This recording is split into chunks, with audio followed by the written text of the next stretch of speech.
Here, let me see. I'm actually just going live. It is late. It's late here, but I'm actually just going live just so I could record this video. I'm in a hotel in Iowa. I got my speaking engagement tomorrow, and somebody sent me a video, and it was of the pastor, and it was from a sermon. I think the sermon was from today, but it was real appalling, and I get it. I get it.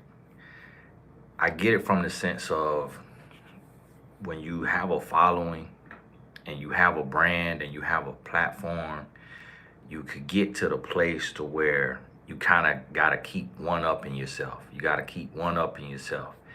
And I've been there. I built my brand from scratch with quotes. And sometimes I feel like I run out of quotes because I posted over 30,000 quotes online since 2009. And so this pastor is a pastor. And the reason why I don't speak names, if you come across it, you come across it, is because when you speak names, people can say you talking about them. They can have your video taken down or what have you. But what the pastor was preaching a sermon. It's a mega pastor, and was preaching a sermon and spit in his hand. And spit in his hand, and then rub the spit, and then rub the spit on the man's face. The man is his brother. But the thing about it is we have to the leaders out there, to the pastors out there, y'all gotta hold yourselves accountable. And you gotta get to a place to where you understand that you're reaching souls, you're reaching lost souls, and you can't make yourself bigger than God. You can't make yourself bigger than God. You can't make yourself bigger than the word of God, bigger than the message of God. And you can't be a hindrance to your brethren. The Bible tells you not to be a hindrance to your brethren. So the man was preaching the sermon, and he was in the book of Mark, chapter 8. And in there, Jesus doing things, different ministry from city to city. And Jesus go to this city, and they bring a blind man to him. And they bring the blind man to him. And Jesus takes and walks the man out of the town. So he walk him out of the town. So he, it's people back there. But he walk him away from the people and take him out of the town. And he spits in the man's eyes. And he put his hand over his eyes. And then he tell the man to open his eyes and ask him, what does he see? And the man said, I see men walking as trees. And then Jesus put his hand back over the man's eyes. And he take it off, and he tell him to look up again. What do you see? And he said, I see men clearly now. And then Jesus told him, go home. Don't go into the city, and don't tell anybody about this. And what the Spirit said to me is that Jesus knew that him spitting in the man's face would rub people the wrong way. Because with his other works, he would tell people, go to the priest, go to here and tell them what happened. Show them this sign. In Matthew 8, he healed the man, and he said, go tell about it. But this man, where he spit in his face, spit in his eyes, he told him, don't go to the city, go home. And the reason being, in my understanding, I believe that Jesus had the understanding that the people who wanted to see him fall, who wanted to say negative stuff, would have said, this man, he's claimed to be the Messiah. He's spitting on people. He's spitting in people's face. And that's how he's healing people, with his spit, and turned it into something. And guess what happened with this sermon? So many Christians, not to mention the people who were against the church, lost and missed the whole message because of the pastor spitting in his hand and rubbing it in a human's face, even though it's his brother, even though his brother. Now, me being a provider for my family, I feel like I could have the power to convince a family member to let me spit in my hand and rub it in their face for the world to see if I provide a living for them, if they on salary with my business, if I take care of them, if I done bailed them out, if I done kept secrets for them. So I could abuse power to get a family member to humiliate themselves so that I could go viral. And I feel like that's what the pastor did. I feel like the pastor got beside himself. And I talked about this in a video, and that's why people sending it to me, say, Tony, this is what you talk about. That pastors getting so desperate for fame that they doing anything to go viral. Pastors divorcing their wives to get with millionaires or reality stars so that they could be famous, so that they could have a power couple, a purpose mate. And this right here, you got to understand, for the people that's on the fence, for the people that's wondering about Christ, wondering about the church, listen, everybody in the church is not serving God. You got atheists. It's some atheists that's preaching. You got some atheists that's sitting in the church. Not everybody walking by faith. Not everybody listening to God. Not everybody hearing from God. Not everybody being led by God. And as I was watching, you know, I also could see other spirits at war. I could see other spirits at war inside of this pastor that he warring with in his spirit. And that's what made him deaf to the sound of God's ear. Because if the Bible tell us not to be a hindrance to our brethren, then God not going to call a pastor to do a message that's going to hinder millions. If he tell us not to be a hindrance, and Jesus told the man, go home. Don't even go into the city and tell anybody. So if Jesus told the man to keep this a secret, and then right after that, it moves on. Jesus' next thing of business where he goes to his people and he say, what do they say about me? So it goes on. It moved right on. But if Jesus tell the man who he spit in his eyes to go home and not tell nobody, then what would make a pastor think God want him to demonstrate physically what Jesus did when Jesus walked the man away from the people? The man had to look out to see the men walking as trees. He had to look out because he walked them out of, in Mark 8, read it. He walked them out of the town. That's why the man said, I see them walking as trees, because it wasn't a crowd just standing there, because he wouldn't have said, I see them walking as trees. He would, oh, I see the people right here. It would have said the people cheered. The people were in awe. Jesus walked him away, walked him out of the town. And this the thing is, we getting beside ourselves in the body. And I tell y'all, like, I don't like speaking on people. I don't like, but one thing I don't play by. One thing I do not play by is God. One thing I don't play by. I can't let nobody put no smut on the Lord's name, because you looking at somebody who God done redeemed, who God done changed, who God done brought out, and who has renewed. God has renewed me.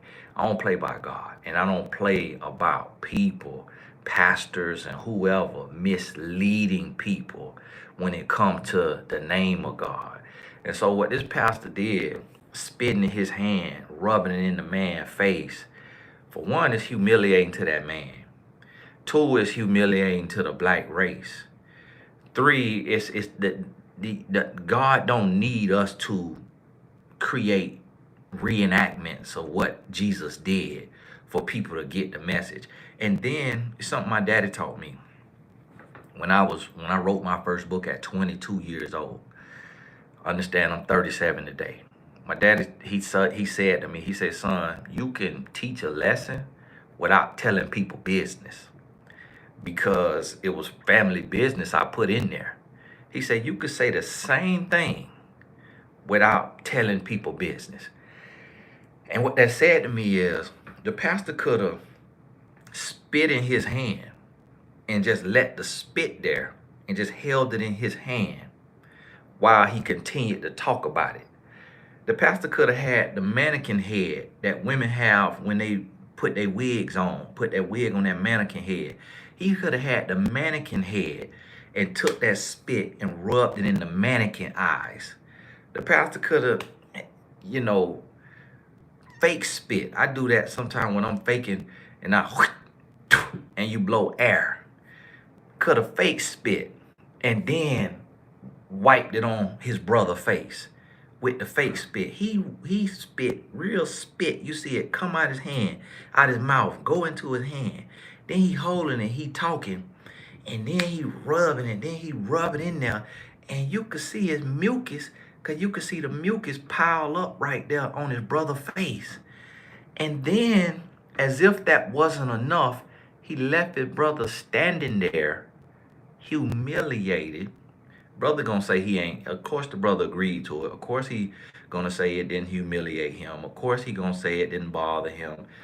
That changed that man. Whether he want to admit it or not, that didn't change him. And then too, why would the brother do that? Do the brother want fame? Do he want to get in good graces with his older brother? To get him a new Benz? Did the pastor buy his brother a house? Do the pastor got the brother on salary? Like, why, as a grown man, it's going to have to be Jesus himself to ask me, Tony, can I spit in your face to demonstrate what I did in Mark 8? It had to be Jesus. It can't be no billionaire. It can't be none of that. My brother, absolutely not. I would have told my brother, listen, bro, you could get a mannequin. You could get a mannequin up there. Listen, bro, you could spit in your hand. Like, listen, bro, I'm not finna stand up there as no grown man and let you spit in your hand. Bro, we in COVID. Bro, you could have just tested negative for COVID, but that could have been a false negative. Bro, that was the antigen test. But you need the PCR. Bro, you're not finna rub your spit in my face. Like, what in the world? What do he have to have on his brother for his brother to agree to that? What kind of check his brother getting for his brother to agree to let him spit in his hand and spit? It's like, listen, pastors, ministers, YouTube preachers, we got to do better. We got to do better. Can't try to be bigger than God. Can't try to be bigger than the word. God don't need no reenactment. People ain't dumb. But we could read it and envision it for ourselves. It say Jesus spit in the eye. For one, that's Jesus. So I don't take offense to Jesus spitting in somebody's eye, because that's holy saliva. That's perfect saliva. It's like, this pastor, listen, and you eat peach cobbler. You married. You eat peach cobbler. I'm not talking about the real peach cobbler. You got a wife. What you doing with your mouth? Where your mouth been at? I'm not finna have no man take his spit that for one could have COVID in it, two could have his wife bodily fluid in it, three could have, for one, your breath stink because you've been talking 40 minutes. He did it at the 40-minute mark. Your breath stink. Your breath stink. You got billions of bacteria. So it's like, listen, pastors, y'all doing too much to be famous. And see, and now this is the thing. Now, if I could look at a pastor and I could see, okay, he been that guy. He don't need to be famous. He been that guy. Star athlete, ladies man. But when I'm looking at pastors who I could tell they were not that guy, then I know it's for clout. I know it's for clout. I know it's for fame. And listen, when we try to get bigger than God, you're gonna get sat down. You're gonna get sat down, just like the brother. The brother was going online, praying, kept praying online. The videos went viral. He praying online. God tell us, pray in your closet. Pray in secret. Don't be praying on the street corner like the Pharisees for attention. You go pray in secret and God will exalt you in public. Bible tell us that. The brother praying online, next thing you know, he going through a divorce. Listen, I'm telling y'all, stop playing with God because there's lives on the line. They blood on your hands. Y'all playing with God. God is not to be played with. Like, sit down and get you some real people in your circle who don't worship you. The reason why celebrities don't get along with me, and the reason why all of them hire me and fire me, because I'm not no yes man. I'm going to tell them when they look stupid. I'm going to tell them when they wrong. I'm going to be real. And guess what? I'm going to be real with myself. I talk to my wife who going to hurt my feelings. She going to hurt my feelings. So that made me question the woman of God. Hold on now.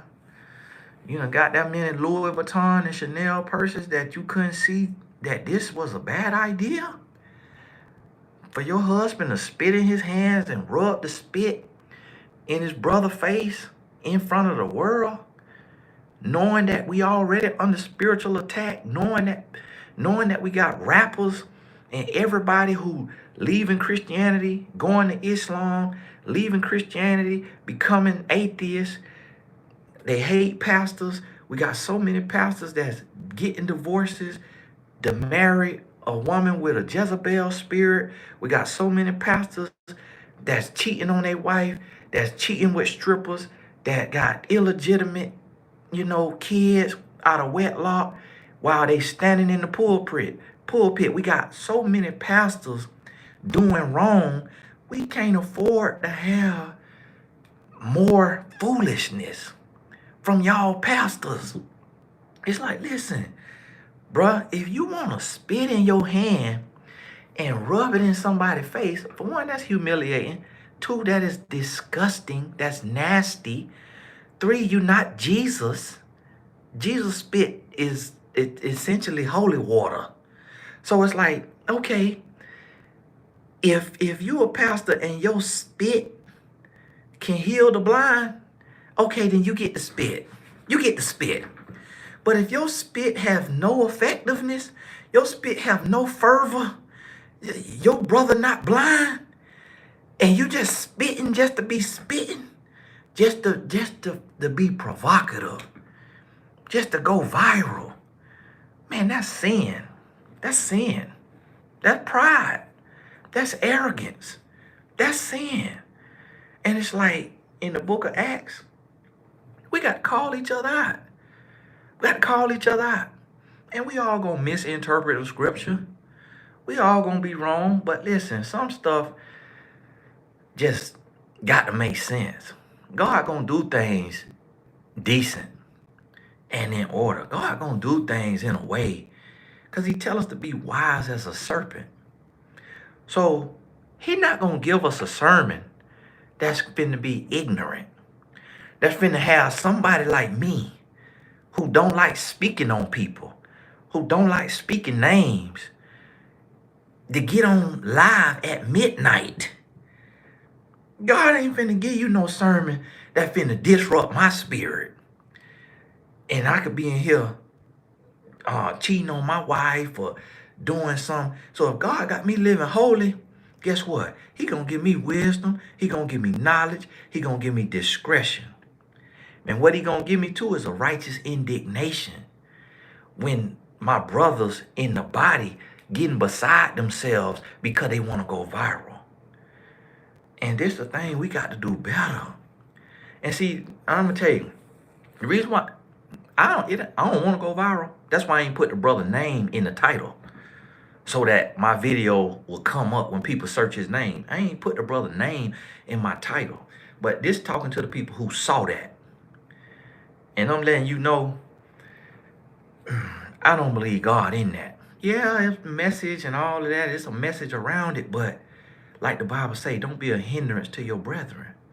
So if you say 99 good words, and then one word is the bad word, and that one word cancel out the other 99. That's why when the one sheep was lost, Jesus say, why can't I go look for the one? The 99 already there. I want to go find that lost sheep. So God ain't finna have you do no 2-hour sermon and then have 10 minutes of it, give you 10 minutes of the sermon that's going to upend the other hour and 50 minutes. God not finna do that. But the whole message could have been depicted. And this, listen, God don't need your help. God do not need us to paint a picture. God do not need us to be stomping around in water, wasting water. I seen when I clicked off the video, I seen the brother sitting on there with a whole bunch of fruit. With a whole bunch of fruit up there. It's like, listen. Now, hopefully he gave that fruit to the homeless, to the needy. But y'all brought all that fruit in there. When that could have went right to the homeless. Now you done brought it in, contaminated, put your COVID on it. Somebody asymptomatic got COVID on there. And it's like, listen, y'all doing the most. And you know what my wife told me? When I wanted to open a church, for one, I called the pastor. And I said, man, I'm thinking about opening a church. He said, man, we'll open up in your city and you could come up under my umbrella. A little bit later, that pastor divorced his wife, got with a reality star. Pastor out of Houston, got with a reality star. I said, Lord, thank you. That was you, Lord, keeping me out the way. And my wife, she said something to me. And this one, you know you got a woman of God who ain't afraid to speak to you. Because I wanted to open a church. And I called these different pastors. I called like 4 pastors. And they said, yeah, your wife got to follow your lead. She got to listen to you. God told you to do that. And I called one pastor that I played football with in college. And he a pastor, 1,500 members. He said, listen. He said, if your wife's spirit ain't on it, then God didn't tell you to do that. Because your wife is your first ministry. So God not finna tell you to do something that he not gonna put on your wife's heart.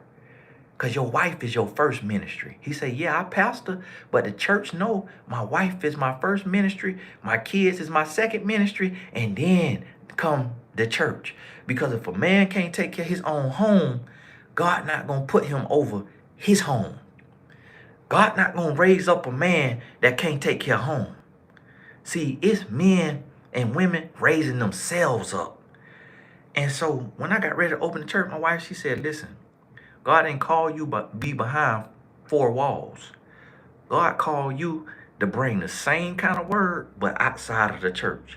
Because she said the church about to take black eye after black eye after black eye.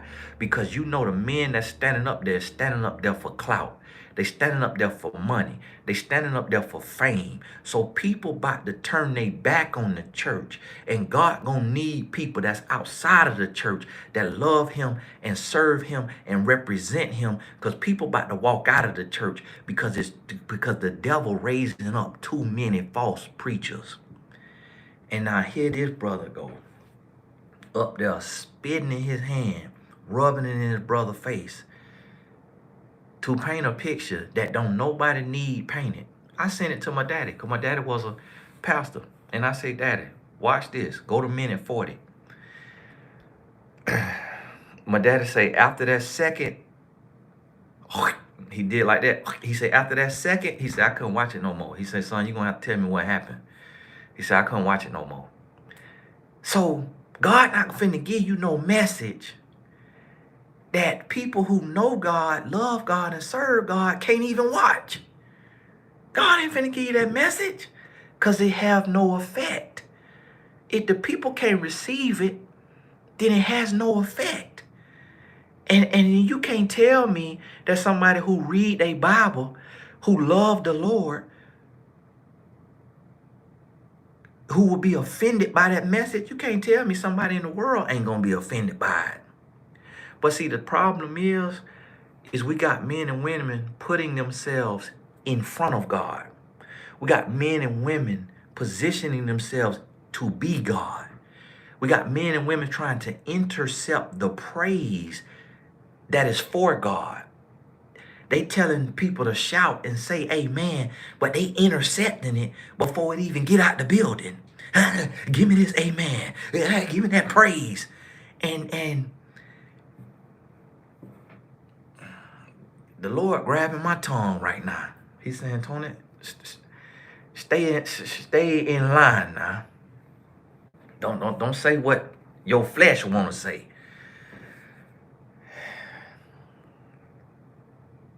Thank you, Lord. And this the thing. We got men and women intercepting the praise of God.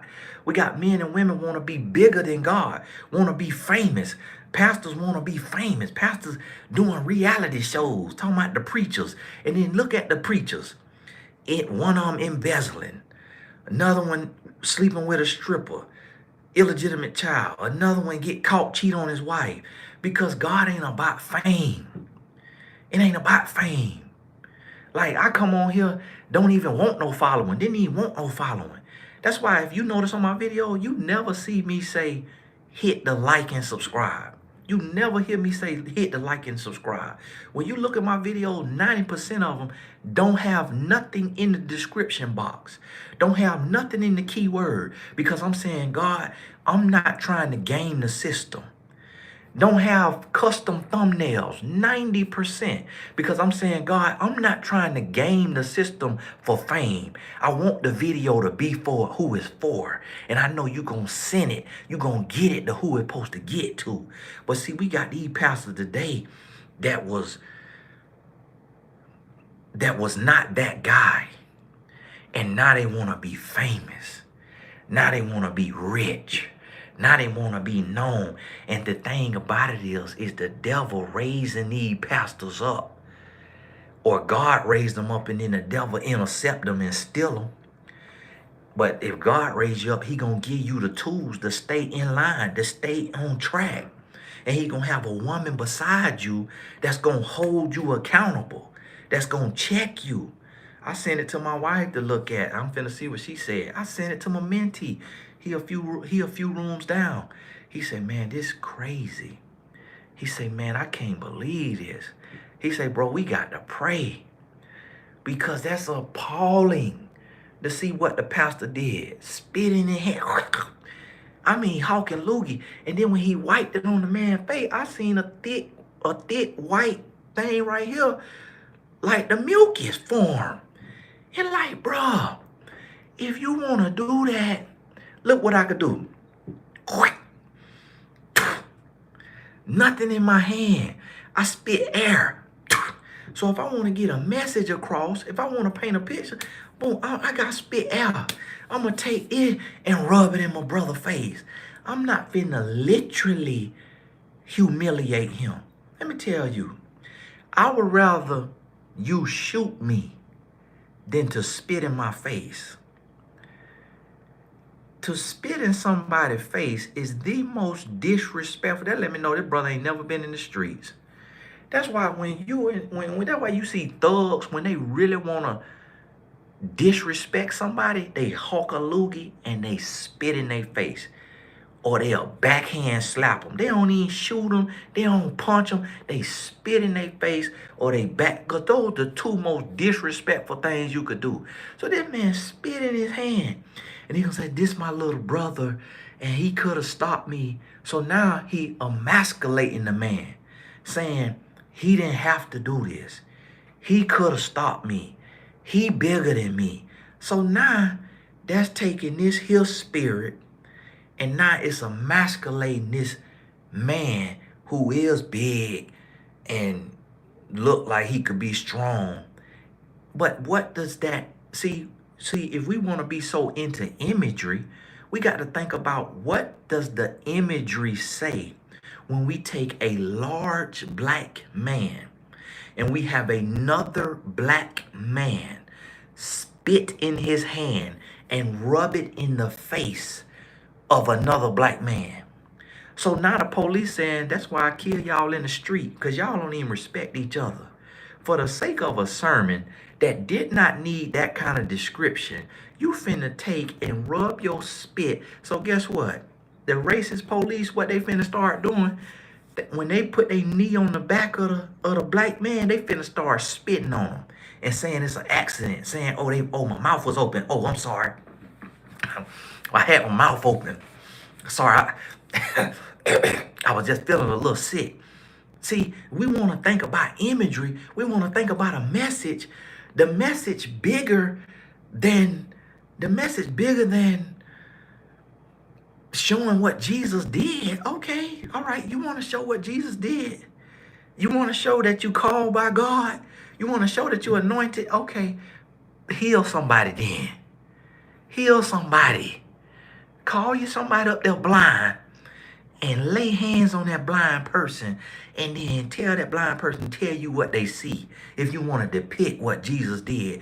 But if your saliva don't got in it what Jesus' saliva got in it, then God ain't told you to spit in your hand and rub that in nobody's face. That's soft porn. That's what the thing is, what I seen.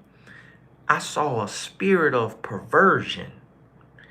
I saw a spirit of pornography. I saw a Jezebel spirit, a spirit of conquering. I saw this smaller man emasculating this bigger man, who is the big little brother.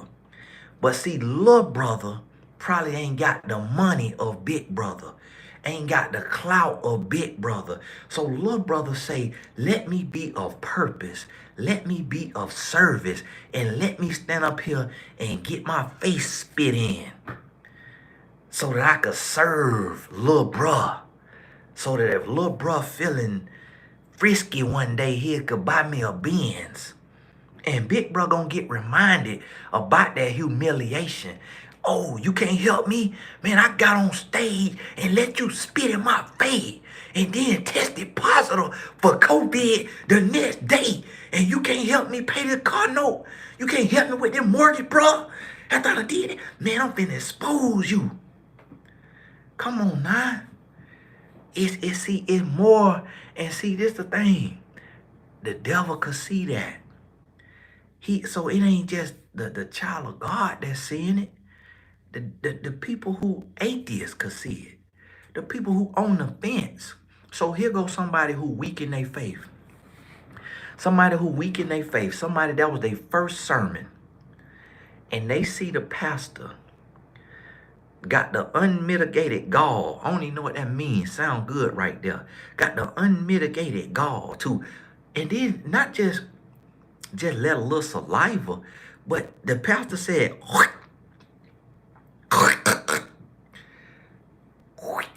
and then let you see it drop. Y'all forgive my ashy elbow.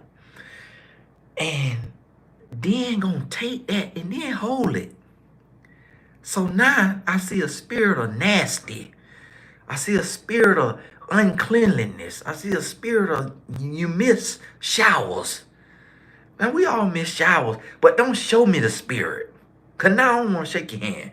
Because now what your hand got, now you got COVID in your hand. And then now you want to stand out there in the foyer shaking hands. Man, go on somewhere. Man, don't shake my hand. You done spit in your hand? Like, come on now. Like, how far we got to go? How far we got to go? It ain't nobody that lost now. Ain't nobody that lost. And then guess what? It was so sad to see the people in the comments who ain't see nothing wrong with it. And it was just a few bold souls that saw something wrong with it, that spoke out about it. But it was so many people who ain't see nothing. Oh, I needed that message.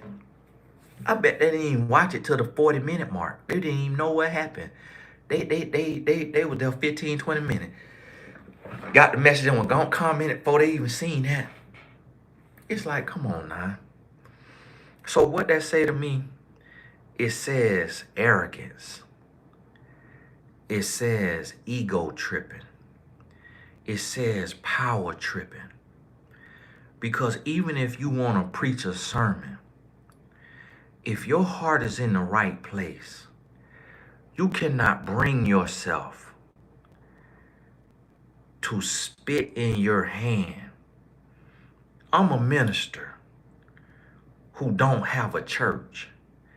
I could never in a million years, as a man who was a thief, as a man who was a shooter, as a man who was a drug dealer, as a man who was a womanizer, as a man who was an abusive boyfriend, as everything that I could never bring myself to spit in my hand with real spit, the way I see it drop in the hand, and then take that spit and rub it in another human being face for no sake. And we can't say, oh, I did it for the sake of the Lord. Lord don't need that. The scripture don't need that. And it's like, listen, so I'm here to speak out against this, just to let the people who on the fence know that ain't of God. That's arrogance. That's ignorance. It's foolishness. And the brother hit his head. The brother did not hear from God on that one. The brother did not sup with the Lord on that one. And that's why the sermon was 2 hours, because he had to explain it down. Because his spirit, God was trying to convict his spirit while his pride was overriding the conviction of the spirit. But ain't nothing ever will allow me to spit in my hand with real spit and rub that in another human face. Now, on a mannequin, okay, I get that. Air, fake spit, and rubbing nothing, I get that. But real spit, and then it's like, okay, if I spit in my hand to rub it in somebody's face to show what Jesus did, as soon as that spit touched the face, I'm going to have a sanitized, wet, warm cloth from the usher, bringing it to this man to wipe his face off. And I'm going to tell the congregation, hey, I want to get that spit out of his face. Y'all get the point. Y'all get the point. Yeah, I just went overboard. Y'all get the point. But I want to go ahead and get that spit out of his face. This man let the man stand up there 5-10 minutes. Let the man stand up there the rest of the thing. I had to turn it off. I turned it off after about 5 minutes. Because I saw the book and chapter he was reading from. I went to read it myself. And so I had to read it myself, because I'm like, hold on now. Do the thing say Jesus spit in the man's eyes? It say Jesus spit in his eyes. But then in red, it said Jesus sent him home, and he told him, tell no one about this, nor go into the city. Or he said, don't go into the city, nor tell anyone about this. One way or the other, he said it. And it jumped out to my spirit. God was saying, if Jesus did this in private, walked him out of the town and did this and told him to tell no one, when you saw Jesus do other things and he said, you go and you tell the priest, you go and you tell this and that, to let people know that God is here to do this for y'all. But Jesus told this man to go home and tell nobody. That means that he knew this was going to disrupt people's spirit, and that the healing would be lost. The message of the healing would be lost, because people wouldn't be able to get over him spitting in the man's eye. So if Jesus tell the man to go home and tell nobody, then but see, the pastor ain't get to that part of it. Had he got to that part of it, it would have jumped off the page, just like it jumped off the page to me. And it would say, this is to be read, not to be shown. Because when we read it, we can infer, which means read between the lines. And we can say, okay, that's Jesus. Okay, this was a blind man. Okay, you got to do a little something different. You got to be this blindness he healing now. And this Jesus. So this means Jesus don't have a wife that he going down on. That means Jesus ain't got no woman he tongue kissing. That means Jesus' DNA don't come from man and woman. Jesus' DNA come from God. So his spit different. So when you read that, you realize that ain't the same as no pastor spit of this day and age who living in sin, who sinning, who ain't hearing from God, especially on that message. And it's like, come on now. So listen, if you go to a church, and even if you on my YouTube, don't you ever in your life worship me. Don't you ever in your life put me above fault. Don't you ever in your life have a righteous indignation and feel something in your spirit that felt blasphemous to God and not send me an email. Don't you ever put man above God. Don't you ever put man before God. Don't you ever let man become bigger than God, better than God, more famous than God. And that's the problem. Because see, God is in the details. But God ain't in fame. He ain't in fame. It ain't about fame. That's why you see me with a word that's not going viral. Because God don't do viral. God do slow and steady. God don't do overnight success. God don't do shot out of a cannon out of nowhere. God gonna build you slowly. I've been doing this since 2007. And you know why God don't do fast? Because I slipped up every year for several years. That's why God don't do 0 to 100. That's why God don't stand at the top of the mountain and throw you a rope and pull you up. You got to climb rock by rock. Because with every rock you grab on, you getting stronger. You building muscle. And when you lose your footing and you slip, you learn a lesson. When you grab a rock and it break from the mountain, you learn a lesson. You get cut by the mountain. You get scarred. You get wounded. You go through the elements climbing the mountain. You're gonna feel the heat. You're gonna feel the rain. You're gonna feel the snow. Whatever elements you in, it's gonna feel like it's killing you. But it's a lesson in it. So see, you see how we seeing these men who claim to know God go from nobody know them to all of a sudden they New York Times bestsellers? God ain't doing that.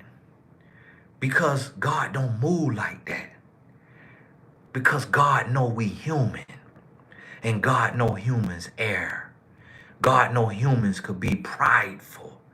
So that's why God gonna have 400 people on here instead of 4,000.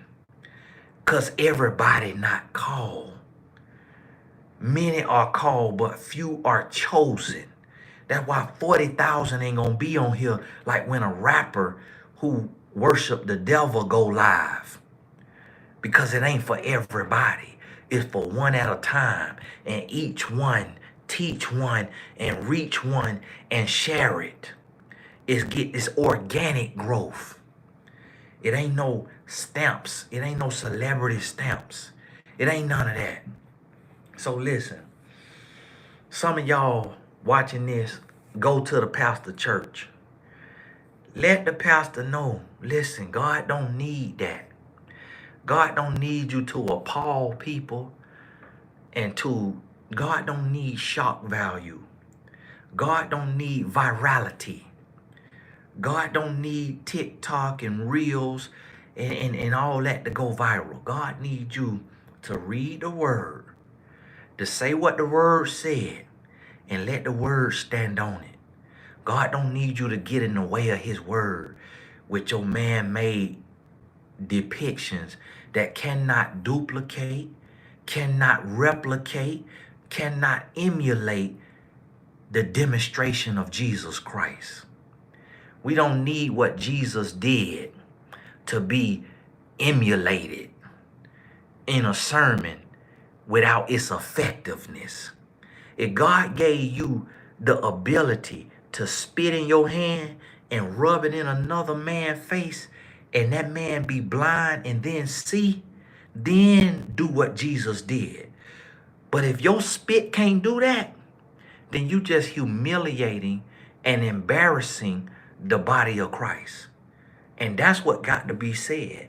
And we got to stop being scared in 2022 to speak truth to power. So, hey, let me not let my ego get in the way and stay on here too long. God bless you. I got to get some rest. For those of y'all at my speaking engagement tomorrow, I'll see you. God bless you. We'll talk soon.